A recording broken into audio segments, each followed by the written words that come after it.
জঙ্গল সলিমপুর চট্টগ্রাম সীতাকুণ্ডের প্রকৃতির কোলে রহস্যময় এক জনপদ।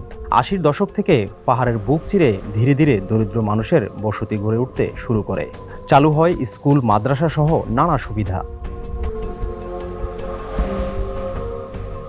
তবে সময়ের সঙ্গে পাল্টে যায় দৃশ্যপট। নজর পড়ে অপরাধী চক্রের। শুরু হয় পাহাড় কেটে প্লট বাণিজ্য, চাঁদাবাজি, ভাগ বাটোয়ারা সহ আধিপত্য নিয়ন্ত্রণে মরিয়া হয়ে ওঠে একাধিক বাহিনী। শান্ত সলিমপুর পরিণত হয় দাগী আসামিদের স্বর্গরাজ্যে। প্রশাসনকে ঢুকতে হলেও লাগে বিশেষ পাস। এটাই যেন জঙ্গল সলিমপুর। তবে এই চিত্র এখন অনেকটাই অতীত। গেল ৯ মার্চ যৌথ বাহিনীর অভিযানে তছনছ অপরাধীদের লুকোচুরির খেলা। অপরাধের প্রাচীর ভেঙে প্রশান্তির নিঃশ্বাস। স্বস্তির আবরণে জঙ্গল সলিমপুর। নতুন দিনের স্বপ্ন বুনছেন সাধারণ মানুষ।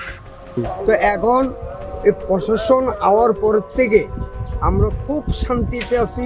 আল্লাহর রহমতে আমাদেরকে একটা নতুন জীবন দেওয়া হলো। মূলত ১৯ জানুয়ারি র্যাবের এক অভিযানে হামলা ও কর্মকর্তা নিহতের ঘটনায় সামনে আসে জঙ্গল সলিমপুরের অন্ধকার জগৎ। প্রশাসনের অভিযানে সাধারণ মানুষের আড়ালে এই হামলা ছিল পরিকল্পিত।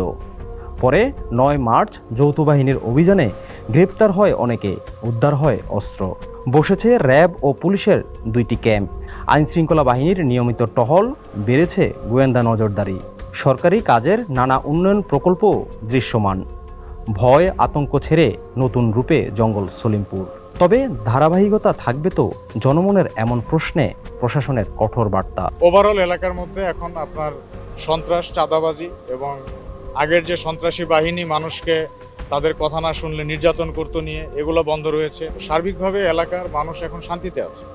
এলাকার পরিস্থিতি নিয়ন্ত্রণে রাখার জন্য যৌথ বাহিনী সর্বোচ্চ সচেষ্ট রয়েছে। ওখানে আর কোনোভাবেই সন্ত্রাস অভয়ারণ্য, কোনো চাঁদাবাজি, মাস্তানি বা কোনো অন্যায় অত্যাচার করার সুযোগ দেওয়া হবে না।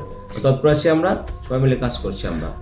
আমরা বিশ্বাস করি এই জঙ্গল সলিমপুরে একসময় চট্টগ্রামের একটা আদর্শ, একটা অত্যন্ত সুন্দর একটা এলাকা। আপনারা দেখেছেন প্রাকৃতিকগত দিক থেকে আমরা এই সৌন্দর্যটা ধরে রেখে মানুষগুলোকে সুন্দর করে আমরা তাদেরকে সুন্দর জীবনে ফিরিয়ে নিয়ে আসতে চাই। সবুজ প্রকৃতির সঙ্গে নিরাপদ ও প্রশান্তির জীবনযাত্রার পথে হাঁটছে জঙ্গল সলিমপুর। বিশ্লেষকদের মতে এই জনপদের সুরক্ষায় এগিয়ে আসতে হবে স্থানীয়দের। হতে হবে সচেতন ও অপরাধ বিমুখ মানসিকতা।